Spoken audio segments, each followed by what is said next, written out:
Today we will talk about corneal reflex. What is corneal reflex?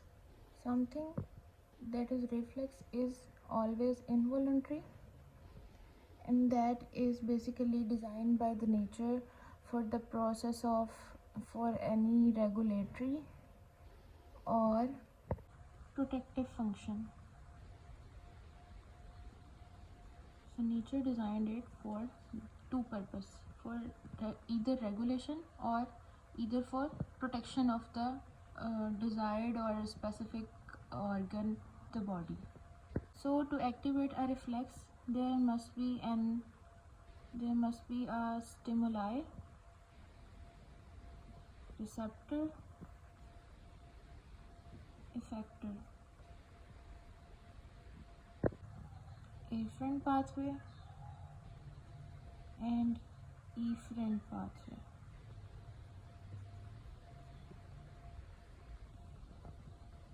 So we will first talk about what is corneal reflex, how it is initiated, and then we will talk about all of them. The cornea is basically supplied by the long ciliary nerve. That is the branch of nasociliary nerve, and that is further the branch of ophthalmic nerve, and that is basically the branch of trigeminal nerve. Like this. This is trigeminal nerve coming out of trigeminal ganglion, and it will give off a branch called ophthalmic devian. It further give off branch called nasociliary branch, and further this branch of nasociliary is called long ciliary nerve, that basically supply the cornea. Let us talk about the background first, and then we will activate the corneal reflex. Basically, at the point of pontomedullary junction, there present are three nucleus: the mesencephalic nucleus, principal pontine nucleus, and this is spinal nucleus. From there, fibers go, these are sensory fibers. Sensory fibers go to the trigeminal ganglion. From the trigeminal ganglion, it give off trigeminal nerve.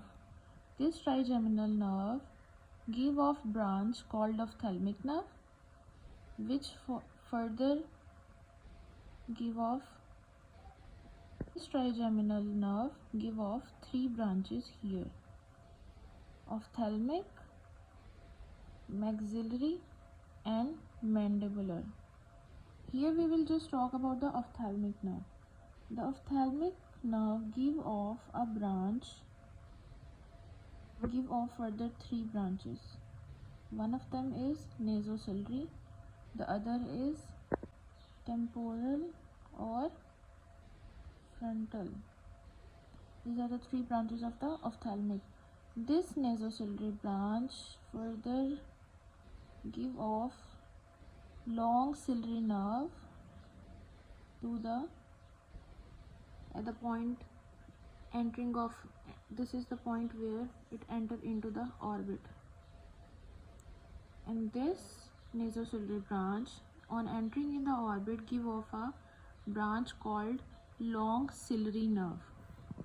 Long ciliary nerve that will provide the cornea. From now we will initiate the corneal reflex.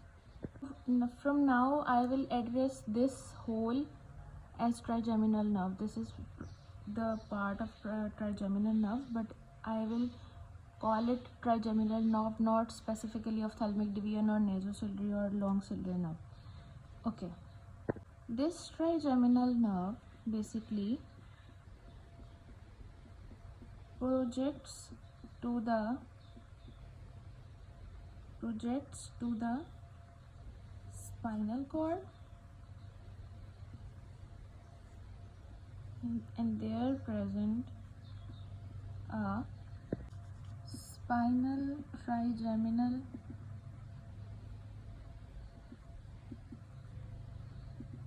nucleus. Fibers from the cornea, basically the trigeminal nerve, come to the spinal cord, into the spinal trigeminal nerve. From here, spinal trigeminal nerve, a synapse occur, the secondary afferent fibers. This is the afferent fibers that comes to the spinal cord. These are secondary afferent fibers. Secondary afferent fibers come from this to the motor component of facial nerve. We'll just remove it for the purpose of understanding, so that we just know the context, only about the context. So the secondary afferent fibers from the spinal cord come to the motor part of facial nerve. From the motor part of facial nerve, from the motor component of facial nerve, it gave off further branches. These were the branches of trigeminal nerve, and here it gave off the branch called temporal branch, and here lies our orbicularis oculi. So this motor part of facial nerve supply the orbicularis oculi. So that this is the temporal branch that is giving the supply to the superior orbicularis oculi, and here it is the zygomatic branch from the inferior orbital fissure giving supply to the inferior orbicularis oculi. So here what happens when there is some stimuli, that is basically touch. When there is touch, this sensory information come through the pathway of trigeminal ganglion to the trigeminal nucleus, and it will give the information to the spinal trigeminal nucleus. The afferent pathway, the afferent fibers come from the long ciliary, nasociliary ophthalmic, basically the trigeminal nerve, to the spinal trigeminal nucleus. From here, secondary afferent fibers come to the motor part of the facial nerve. These motor part of the facial nerve supply orbicularis oculi, the temporal one to the orbicularis oculi, and the zygomatic branch of the facial component to the inferior orbicularis oculi. So when there is a stimuli here, this trigeminal nerve got activated, send information to the spinal trigeminal nucleus.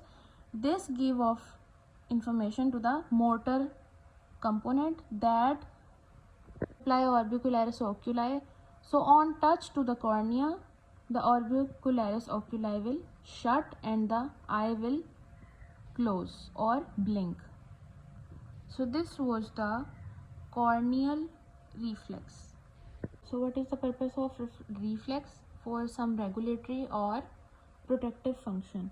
What is the need of shutting of eye or blink on touch? This blink is basically the protective reflex that the eye sense that there must be a danger that is touching the cornea and that may damage the cornea. So to protect the cornea from any sort of damage, it suddenly shut down and the eye close.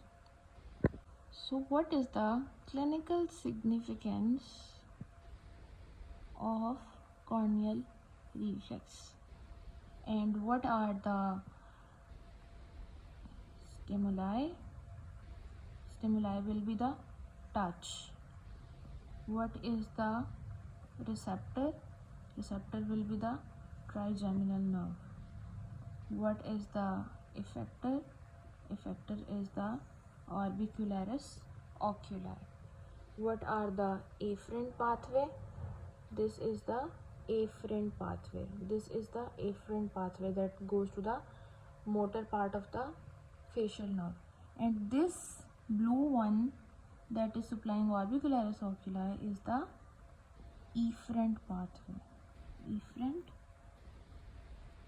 pathway. So after that we will talk about the clinical significance.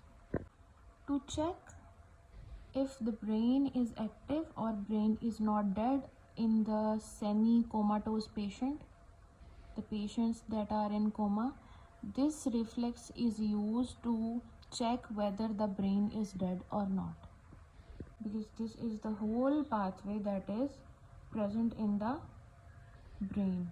This is the pontine area, midbrain, pons and medulla. So if the brain is not dead, this reflex is active, and the brain is not dead and the patient have corneal reflex active. But in semi-comatose patients, there will be semi-comatose or comatose patient, there will be no corneal reflex.